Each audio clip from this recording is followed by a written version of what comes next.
Estamos no nosso programa Espiritismo e Administração, a nossa terceira aula, Brasil, Coração do Mundo, Pátria do Evangelho. Mas antes de iniciarmos, gostaria de convidá-la a uma reflexão inicial. Mestre Jesus, que a sua luz nos envolva carinhosamente, para que possamos ter momentos importantes de reflexão sobre a prática, conhecimento e a prática do seu Evangelho. Permaneça conosco, hoje e sempre. Graças a Deus. É interessante, porque eu aprendi, turma, desde pequeno, que todo trabalho espiritual precisa ter uma prece inicial e uma prece final. Aqui nós adotamos a prece inicial apenas para a gente poder efetivamente entender que tudo que nós fazemos em prol de nós, dos nossos semelhantes, a gente precisa fazer uma conexão com as esferas mais altas para que a gente entenda a importância de tudo isso que a gente faz, ok? Então, nessa aula de hoje, nós teremos 3 grandes temas para a gente poder entender um pouquinho essa função do Brasil, que é muito questionado até entre alguns espíritas, ok? Então a gente vai trabalhar as mensagens norteadoras que efetivamente demonstram a nós o quanto isso é verdade no nosso dia a dia.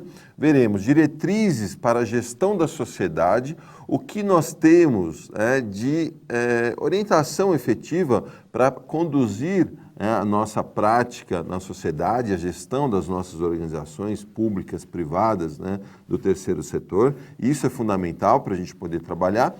E no bloco 3, a gestão da carreira, que nada mais é do que a tomada de consciência de cada um de nós, nas nossas profissões, nas nossas escolhas, frente à sociedade como um todo. Então, a gente está trabalhando nessa questão do Brasil em algumas das esferas de atuação de todos nós, ok?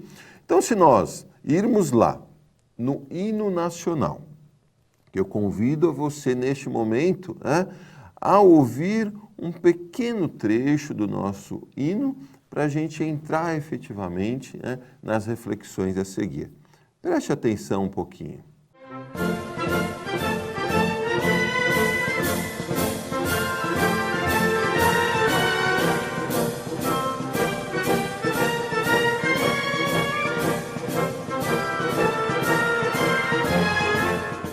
É sempre bom nós ouvirmos o nosso hino, que faz menções muito interessantes sobre o papel do nosso Brasil e a variedade, a riqueza deste local que nós escolhemos nesta vida, termos aí as nossas experiências de espírito imortal.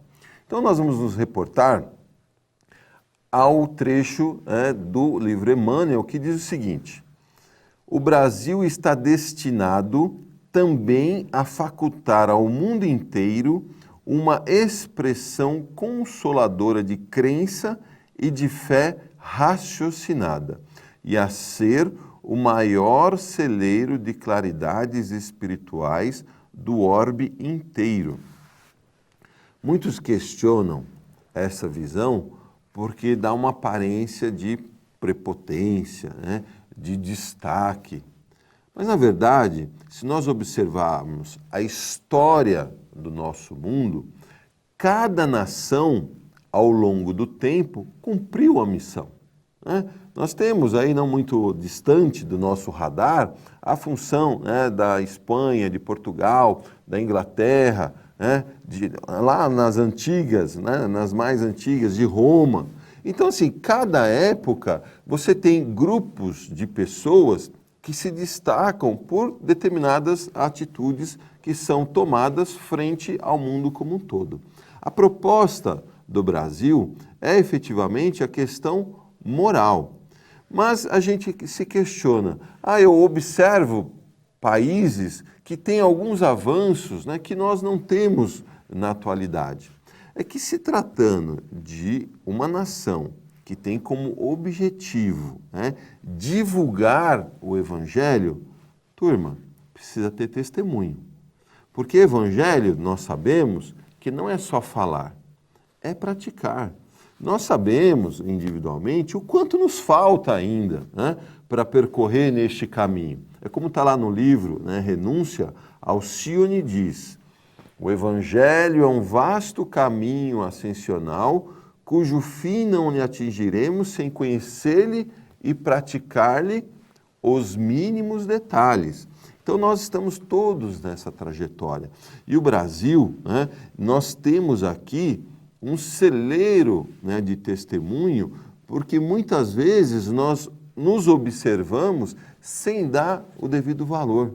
Ah, fulano, beltrano é acomodado, ciclano não tem iniciativa. Mas o que a gente percebe de fato são muitos irmãos nossos que dão o testemunho na simplicidade. E é importante que a gente entenda isso, né? Nós estamos nos preparando para, pouco a pouco, disseminar o que nós conhecemos por conta justamente do nosso testemunho.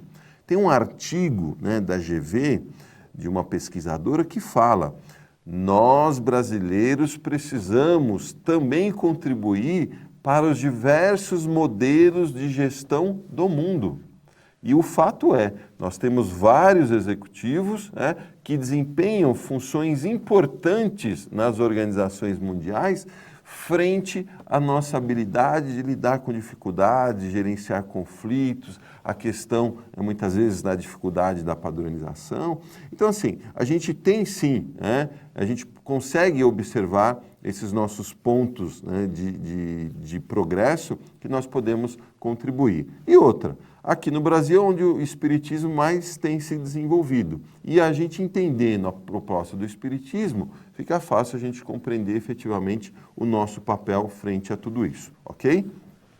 Peçamos a Deus que inspire os gestores, saibam eles colocar muito alto a magnitude dos seus princípios deveres. Está lá também, né, no prefácio.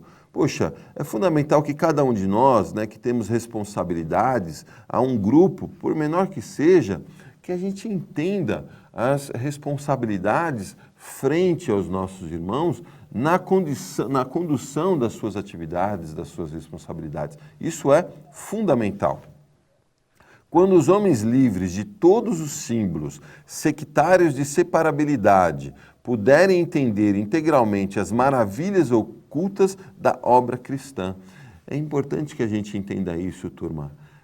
O Evangelho, ele tem uma profundidade que nos cabe, né, estudar, pesquisar, e é na prática que a gente entende efetivamente, né, a sua proposta.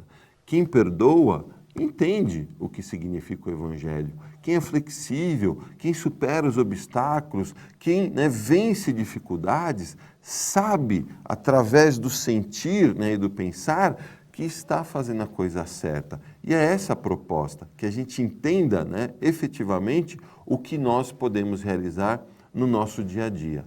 Através das nossas escolhas, nós conseguimos efetivamente, nossas escolhas de forma acertada, né, e cada vez mais embasadas no Evangelho, nós conseguimos cumprir aquilo que nos compete na nossa vida, na vida da nossa sociedade e do nosso país como um todo. Que nós possamos refletir sobre isso e aguardamos você para o nosso próximo bloco.